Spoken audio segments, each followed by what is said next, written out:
Hello बच्चों, तो finally कक्षा 10वीं रुक जाना नहीं परीक्षा विज्ञान यानी साइंस का ओरिजिनल पेपर हमारे सामने आ चुका है। आपको बिल्कुल भी टेंशन नहीं लेना है क्योंकि पूरा का पूरा ओरिजिनल पेपर का सॉल्यूशन भी हमने बना रखा है।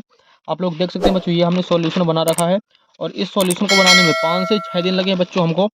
तो आपको बिल्कुल भी टेंशन नहीं लेना, वीडियो को शुरू से लेकर लास्ट तक वॉच करना है और सभी क्वेश्चनों को आपको अच्छी तरीके से समझते हुए चलना है। तो चलिए हम दिखाने वाले हैं आपको पेपर का फ्रंट पेज कुछ इस टाइप का रहने वाला है। इसके बाद देखिए अगले पेज पे है क्वेश्चन नंबर 1, सही विकल्प चुनकर लिखिए। जो कि प्यारे बच्चों 8 नंबर के आने वाले हैं और सभी क्वेश्चन एक एक नंबर के होंगे। पहला प्रश्न है, अमीबा में किस विधि के द्वारा जनन होता है? तो इसका आंसर हो जाएगा दुखंडन। समतल दर्पण की फोकस दूरी होती है, इसका आंसर करना हमें अनंत। प्रतिरोध का मात्रक होता है, तो प्रतिरोध का मात्रक ओम होता है। प्रश्न 4 है, विद्युत ऊर्जा को यांत्रिक ऊर्जा में बदलने की युक्ति है, तो इसका आंसर हो जाएगा मोटर। प्रश्न 5वां है, एक परितंत्र में मानव है, तो इसका आंसर हो जाएगा सर्वाहारी। 6वां क्वेश्चन है, कैल्शियम ऑक्साइड की जल के साथ अभिक्रिया कर किस प्रकार की अभिक्रिया प्राप्त होते हैं? तो इसका आंसर हो जाएगा ऊष्माक्षेपीय अभिक्रिया। प्रश्न 7 है, धातुओं द्वारा कौन सा गुण प्रदर्शित नहीं किया जाता है? तो इसका आंसर हो जाएगा भंगुरता। लास्ट प्रश्न 8वां है, श्वसन की प्रक्रिया होती है, तो इसका आंसर हो जाएगा उपचयन। तो पहला क्वेश्चन अपना कंप्लीट हो चुका है। इसके बाद चलिए अगले पेज में यहाँ पे इंग्लिश मीडियम से दिया गया है पेपर। अगले प्रश्न देखिए, दूसरा क्वेश्चन हमारे सामने नेक्स्ट पेज पर।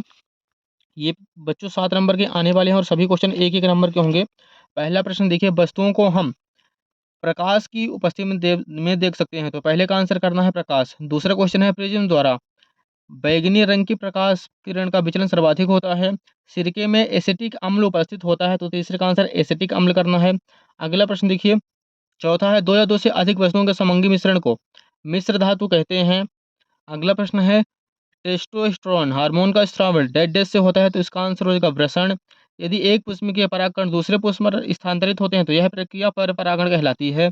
अगला है 7वां, नर संतान के लिए उत्तरदायी गुणसूत्र है, तो इसका आंसर हो जाएगा वाई।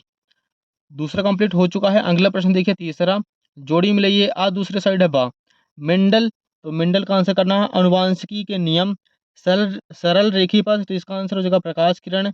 विभवांतर वोल्ट प्रबल अम्ल, इसका आंसर करना है HCl। धातु सुचालक होती है। जाइलम जल परिवहन। मास्टर ग्रंथि पीयूष ग्रंथि। मादा हार्मोन, तो इसका आंसर हो जाएगा एस्ट्रोजन। तो मैच द फॉलोइंग यानी सही जोड़ी भी अपनी कंप्लीट हो चुकी है। अगला प्रश्न देखिए चौथा यहाँ पे है, एक वाक्य में उत्तर दीजिए। ये भी प्यारे बच्चों 7 नंबर के क्वेश्चन है, सभी क्वेश्चन एक एक नंबर के होंगे। पहला क्वेश्चन देखिए, क्या कारण है कि खतरे के संकेत या सिग्नल का प्रकाश लाल रंग का होता है? तो इसका आंसर हो जाएगा लाल रंग का प्रकीर्णन कम होने के कारण खतरे का जो सिग्नल है वो लाल रंग का बना होता है। अगला प्रश्न देखिए, एक अश्वशक्ति में कितने वाट होते हैं? तो इसका आंसर हो जाएगा 746 वाट। प्रश्न तीसरा है, विद्युत परिपथों की लघुपथन तथा अतिभारण के कारण होने वाली हानि से सुरक्षा की सबसे महत्वपूर्ण युक्ति है, तो इसका आंसर हो जाएगा फ्यूज वायर। अगला प्रश्न देखिए चौथा है, वे अभिक्रियाएं जिनमें अभिकारकों के बीच आयनों का आदान प्रदान होता है उन्हें कहते हैं, तो इसका आंसर हो जाएगा दो विस्थापन। अगला प्रश्न है, मस्तिष्क का कौन सा भाग सोचने सूंघने देखने के लिए विशिष्टीकृत होता है? तो इसका आंसर हो जाएगा मध्य मस्तिष्क। अगला प्रश्न देखिए, भ्रूण को पोषण कहाँ से मिलता है? तो इसका आंसर हो जाएगा प्लेसेंटा से। लास्ट प्रश्न है, जिस लेंस की फोकस दूरी 1 मीटर हो उसकी क्षमता होती है, तो इसका आंसर हो जाएगा 1 डायप्टर, या फिर आप लोग कर सकते हैं इसका आंसर 1D। तो यहाँ पे अपने एक बाकी जो सारी के सारे क्वेश्चन हैं कंप्लीट हो चुके हैं। इसके बाद देखना बच्चों में प्रश्न क्रमांक 5 देखिए, प्रकाश संश्लेषण की क्रियाविधि का केवल रासायनिक समीकरण दीजिए। तो इसका आंसर हम आपको दिखाने वाले, आप लोग यहाँ पे देख लीजिए और आपको दबा के बच्चों स्क्रीनशॉट लेते चलना है और सभी क्वेश्चनों को अच्छे तरीके से कंप्लीट कर लेना है। आप लोग यहाँ पे देखेंगे 6CO2 मतलब कार्बन डाइऑक्साइड हमें लेना है और इसके साथ जल लेना है 6CH2O। तो इसमें सूर्य के प्रकाश और क्लोरोफिल की उपस्थिति में अभिक्रिया कराएंगे तो यहाँ पे ग्लूकोज प्राप्त होगा C6H12O6 प्लस इससे ऑक्सीजन बाहर होगा 6O2। तो आपको उम्मीद है कि 5वां का उत्तर समझ में आ गया होगा। प्यारे बच्चों, आपको ऐसे ही बॉक्स बना के लिखना है और यहाँ पे अंडरलाइन कर देना है ताकि जो कि अपनी कॉपी जो एकदम साफ सुथरी दिखे और चेक करने वाले को आसानी हो, आराम से आपको 2 नंबर चढ़ा के अगला क्वेश्चन चेक करे।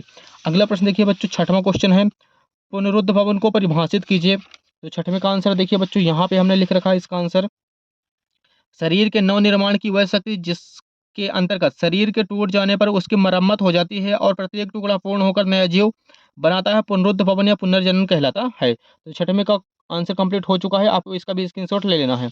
अगला प्रश्न देखिए 7वां है, मनुष्य में गुणसूत्रों की संख्या कितनी होती है? महिला एवं पुरुष के गुणसूत्रों में क्या अंतर है? तो इसका आंसर हो जाएगा मनुष्य में गुणसूत्रों की संख्या 23 जोड़ी होती है। महिला एवं पुरुष में 22 जोड़े गुणसूत्र तो समान होते हैं, लेकिन 23वां जोड़ा लिंग गुणसूत्र होता है, जो महिला में XX एवं पुरुष में XY होता है। तो यहाँ पे अपना जो 7वां क्वेश्चन है, इसका भी आपको स्क्रीनशॉट ले लेना है। अगला प्रश्न देखिए बच्चों, नेक्स्ट पेज पर है प्रश्न क्रमांक 8। दो उत्तल लेंस किसे कहते हैं? 2 नंबर का क्वेश्चन है। तो इसका आंसर आपको देखना यहाँ पे है। वह प्रकाशिक लेंस है जिसके दोनों तल उत्तल हो, दो उत्तल लेंस कहलाता है। अगला प्रश्न देखिए, प्रश्न क्रमांक 9 है हमारे सामने। जब कोई प्रकाश किरण सघन माध्यम से विरल माध्यम में प्रवेश करती है तब क्या होता है? इसका आंसर देखिए पहले बच्चों, 9वां का आंसर। जब कोई प्रकाश किरण सघन माध्यम से विरल माध्यम में प्रवेश करती है तब वह अपवर्तन के बाद वह प्रकाश किरण अविलंब से दूर हट जाती है। तो ये क्वेश्चन नंबर 9 का हो जाएगा आंसर। अगला प्रश्न 10वां देखिए, विद्युत धारा को परिभाषित कीजिए, इसका एसआई मात्रक क्या है? तो इसका आंसर बच्चों देखिए, किसी चालक के किसी परिच्छेद से आवेश प्रवाह की दर को विद्युत धारा कहते हैं, और इसका एसआई मात्रक एम्पियर होता है, और इसे ए से प्रदर्शित करते हैं। अगला प्रश्न देखिए, उत्तर क्रमांक 11, विद्युत चुम्बकीय प्रेरण को परिभाषित कीजिए। तो इसका आंसर यहाँ पे है, जब कभी तार के एक बंद लूप और एक चुंबक के बीच अपेक्षिक गति होती है तो उस बंद लूप में विद्युत धारा बहने लगती है। इस धारा को प्रेरित धारा तथा इस परिघटना को विद्युत चुम्बकीय प्रेरण कहते हैं। अगला प्रश्न 12 देखिए, दो चुंबकीय क्षेत्र रेखाएं एक दूसरे को प्रतिच्छेद क्यों नहीं करती?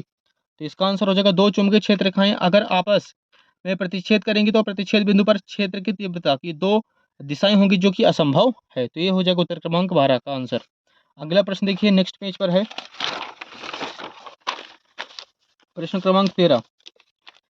किसी एक पारिस्थितिक तंत्र की आहार श्रृंखला में विभिन्न पोषी स्तर प्राणियों के केवल नाम लिखिए। यहाँ पे देखिए प्रश्न क्रमांक 13 का आंसर है, प्रथम पोषी स्तर के अंतर्गत उत्पादक हरे शैवाल एवं पौधे होंगे। द्वितीय पोषी स्तर में शाकाहारी उपभोक्ता बकरी चूहा आदि होंगे। तृतीय पोषी स्तर के अंतर्गत मांसाहारी उपभोक्ता भेड़िया चीता आदि होंगे। चतुर्थ पोषी स्तर में उच्च मांसाहारी जैसे गिद्ध वगैरह होंगे। तो ये हो जाएगा उत्तर क्रमांक 13। अगला प्रश्न देखिए, प्रश्न 14 है, संक्षारण किसे कहते हैं? उदाहरण सहित समझाइए। तो इसका आंसर हो जाएगा बच्चों, यहाँ पे देखिए आप लोग, जब लोहे या लोहे जैसी पदार्थों से बनी हुई वस्तुएं अपने आसपास अम्ल आर्द्रता आदि के संपर्क में आती हैं तब ये संक्षारित होती हैं। इस प्रक्रिया को संक्षारण कहते हैं। उदाहरण के लिए हम समझ सकते हैं लोहे पर जंग लगना। अगला प्रश्न देखिए, प्रश्न 15 है, आघात वर्धनीयता एवं तन्यता का अर्थ बताइए। तो यहाँ पे हो जाएगा, हेडिंग डालना है, आघात वर्धनीयता धातुओं का वह गुण जिसके कारण वे पीटने पर चादर की तरह फैल जाती हैं, आघात वर्धनीयता कहलाती हैं।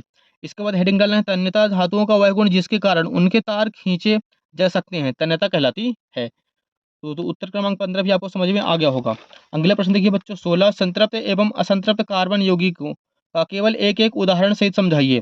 तो इसका आंसर हो जाएगा, हमें देना सबसे पहले संतृप्त कार्बन यौगिक एथेन C2H6, और एक असंतृप्त का हमें एग्जाम्पल देना है एथेन C2H4। तो यहाँ पे 16 नंबर भी कंप्लीट हो चुका है। अगला प्रश्न देखिए, 17 हमारे सामने है। यहाँ से 3 नंबर के क्वेश्चन स्टार्ट हो रहे हैं। यहाँ तक सारे के सारे 2 नंबर के प्रश्न थे। 17 है, वर्ण विक्षेपण किसे कहते हैं? चित्र द्वारा समझाइए। तो यहाँ पे इसका आंसर आपको करना है, हेडिंग डाल देनी है, वर्ण विक्षेपण। तो जब कोई प्रकाश किरण किसी प्रिज्म में से होकर गुजरती है तो वह अपने 7 अवयवी रंगों में विभक्त हो जाती है। इस परिघटना को वर्ण विक्षेपण कहते हैं। एंड इसके बाद प्यारे बच्चों, आपको यहाँ पे वर्ण विक्षेपण का चित्र भी बना देना है, और आपको यहाँ पे इंग्लिश याद कर लेना है, विवग्योर, VIBGYOR, और यहाँ पे प्रिज्म में आपको यहाँ पे दर्शा देना है। अगला प्रश्न देखिए, प्रश्न क्रमांक 18, अवक्षेपण अपक्रिया किसे कहते हैं? एक उदाहरण लिखिए। इसका आंसर हो जाएगा यहाँ पे, जब दो अभिकारक विलयन आपस में अपक्रिया करके अविलेय ठोस उत्पाद बनाते हैं तो उस विलयन में ठोस अवक्षेपित हो जाते हैं। इस क्रिया को अवक्षेपण कहते हैं। उदाहरण के लिए AgNO3 प्लस NaCl से अवक्षेप हमें बनेगा AgCl प्लस NaNO3 हो जाएगा बाहर। तो ये हो जाएगा अपना उत्तर क्रमांक 18 का आंसर। अगला प्रश्न देखिए बच्चों, अगले पेज पर है प्रश्न क्रमांक 19, मानव मस्तिष्क के कोई 3 कार्य लिखिए। इसका आंसर यहाँ पे है, पहला हो जाएगा इसका, पहला कार्य विभिन्न ज्ञानेंद्रियों के कार्यों का समन्वय एवं नियंत्रण रखना। अगला हो जाएगा बुद्धि विचार स्मृति एवं मनोभावों का प्रमुख केंद्र मस्तिष्क है। अगला प्रश्न देखिए, सभी ऐच्छिक एवं अनैच्छिक क्रियाओं का समन्वय एवं नियंत्रण करना। तो ये अपना जो उत्तर क्रमांक 19 है वो कंप्लीट हो चुका है। अगला प्रश्न देखिए बच्चों, 20 है, मनुष्य के पाचन तंत्र का स्वच्छ एवं नामांकित चित्र बनाइए। तो इसका आंसर आपको स्क्रीन में दिख जाएगा। अगला प्रश्न देखिए, 21 pH परिवर्तन के कारण दंत क्षय किस प्रकार होता है, इससे कैसे बचा जा सकता है? तो इसका आंसर आप लोग यहाँ पे देख सकते हैं, pH परिवर्तन के कारण दंत छ उदासीन पीएच स्तर 7.0 होता है। जब मुंह का पीएच स्तर 3.5 से नीचे गिरने लगता है तो दंत क्षय होने लगता है। पीएच स्तर के गिरने का कारण अति अम्लीय भोजन एवं पेय का अधिक उपयोग है। दंत क्षय से बचाव के लिए क्या करना होगा हमें? हमको अम्लीय भोजन एवं पेय का कम से कम उपयोग करना चाहिए। प्रत्येक बार भोजन के बाद दांतों की अच्छे से सफाई करनी चाहिए। रात्र को सोते समय तथा प्रातः जागने के बाद हमको नियमित रूप से ब्रश करना चाहिए। प्रश्न देखिए, प्रश्न 15 है, आघातवर्धनीयता एवं तन्यता का अर्थ बताइए। तो यहाँ पे हो जाएगा, हेडिंग डालना है आघातवर्धनीयता, धातुओं का वह गुण जिसके कारण वे पीटने पर चादर की तरह फैल जाती हैं, आघातवर्धनीयता कहलाती हैं। इसके बाद हेडिंग डालना है तन्यता, धातुओं का वह गुण जिसके कारण उनके तार खींचे जा सकते हैं, तन्यता कहलाती है। तो उत्तर क्रमांक 15 भी आपको समझ में आ गया होगा। अगला प्रश्न देखिए बच्चों, 16 संतृप्त एवं असंतृप्त कार्बन यौगिकों का केवल एक एक उदाहरण सहित समझाइए। तो इसका आंसर हो जाएगा, हमें देना सबसे पहले संतृप्त कार्बन यौगिक एथेन C2H6 और एक असंतृप्त का हमें एग्जाम्पल देना है एथेन C2H4। तो यहाँ पे 16 नंबर भी कंप्लीट हो चुका है। अगला प्रश्न देखिए, 17 हमारे सामने है। यहाँ से 3 नंबर के क्वेश्चन स्टार्ट हो रहे हैं। यहाँ तक सारे के सारे 2 नंबर के प्रश्न थे। 17 है, वर्ण विक्षेपण किसे कहते हैं, चित्र द्वारा समझाइए। तो यहाँ पे इसका आंसर आपको करना है, हेडिंग डाल देनी है वर्ण विक्षेपण। तो जब कोई प्रकाश किरण किसी प्रिज्म में से होकर गुजरती है तो वह अपने 7 अवयवी रंगों में विभक्त हो जाती है। इस परिघटना को वर्ण विक्षेपण कहते हैं। एंड इसके बाद प्यारे बच्चों, आपको यहाँ पे वर्ण विक्षेपण का चित्र भी बना देना है और आपको यहाँ पे इंग्लिश याद कर लेना है, विवग्योर, VIBGYOR, और यहाँ पे प्रिज्म में आपको यहाँ पे दर्शा देना है। अगला प्रश्न देखिए, प्रश्न क्रमांक 18, अवक्षेपण अपक्रिया किसे कहते हैं, एक उदाहरण लिखिए। तो इसका आंसर हो जाएगा यहाँ पे, जब दो अभिकारक विलयन आपस में अपक्रिया करके अविलेय ठोस उत्पाद बनाते हैं तो उस विलयन में ठोस अवक्षेपित हो जाते हैं। इस क्रिया को अवक्षेपण कहते हैं। उदाहरण के लिए AgNO3 प्लस NaCl से अवक्षेप हमें बनेगा AgCl प्लस NaNO3 हो जाएगा बाहर। ये हो जाएगा अपना उत्तर क्रमांक 18 का आंसर। अगला प्रश्न देखिए बच्चों, अगले पेज पर है, प्रश्न क्रमांक 19, मानव मस्तिष्क के कोई 3 कार्य लिखिए। तो इसका आंसर यहाँ पे है, पहला हो जाएगा इसका, पहला कार्य विभिन्न ज्ञानेंद्रियों के कार्यों का समन्वय एवं नियंत्रण रखना। अगला हो जाएगा बुद्धि, विचार, स्मृति एवं मनोभावों का प्रमुख केंद्र मस्तिष्क है। अगला प्रश्न देखिए, सभी ऐच्छिक एवं अनैच्छिक क्रियाओं का समन्वय एवं नियंत्रण करना। तो ये अपना जो उत्तर क्रमांक 19 है वो कंप्लीट हो चुका है। अगला प्रश्न देखिए बच्चों, 20 है, मनुष्य के पाचन तंत्र का स्वच्छ एवं नामांकित चित्र बनाइए। तो इसका आंसर आपको स्क्रीन में दिख जाएगा। अगला प्रश्न देखिए, 21 पीएच परिवर्तन के कारण दंत क्षय किस प्रकार होता है, इससे कैसे बचा जा सकता है। तो इसका आंसर आप लोग यहाँ पे देख सकते हैं, पीएचसी परिवर्तन के कारण दंत क्षय उदासीन पीएच स्तर 7.0 होता है। जब मुंह का पीएच स्तर 3.5 से नीचे गिरने लगता है तो दंत क्षय होने लगता है। पीएच स्तर के गिरने का कारण अति अम्लीय भोजन एवं पेय का अधिक उपयोग है। दंत क्षय से बचाव के लिए क्या करना होगा हमें? हमको अम्लीय भोजन एवं पेय का कम से कम उपयोग करना चाहिए। प्रत्येक बार भोजन के बाद दांतों की अच्छे से सफाई करनी चाहिए। रात्र को सोते समय तथा प्रातः जागने के बाद हमको नियमित रूप से ब्रश करना चाहिए। फर्स्ट प्रश्न देखिए बच्चों, उत्तर क्रमांक 22 है हमारे सामने, एल्केन सजातीय श्रेणी के किन्हीं 4 सदस्यों के नाम अणुसूत्र एवं संरचना सूत्र से समझाइए। इसका आंसर आप लोग यहाँ पे देख सकते हैं। सबसे पहले डालना है एल्केन का नाम, अणुसूत्र, इसके बाद संरचना। पहले देखिए मेथेन, इसका सूत्र होता है CH4 और यहाँ पे इसकी संरचना बना देते हैं। कार्बन 1 और हाइड्रोजन 4, तो चारों तरफ से एक एक जोड़ देना है। इसके बाद है बच्चों एथेन C2H6, 2 कार्बन और 6 हाइड्रोजन हमें जोड़ देना है। इसके बाद प्रोपेन देखिए C3H8, इसका फॉर्मूला होता है, 3 कार्बन बनाने हैं और सभी साइड से 8 हाइड्रोजन हमें इसमें जोड़ देने हैं। लास्ट है ब्यूटेन C4H10, 4 कार्बन बनाते हैं और 10 हाइड्रोजन इसके चारों तरफ से जोड़ देने हैं।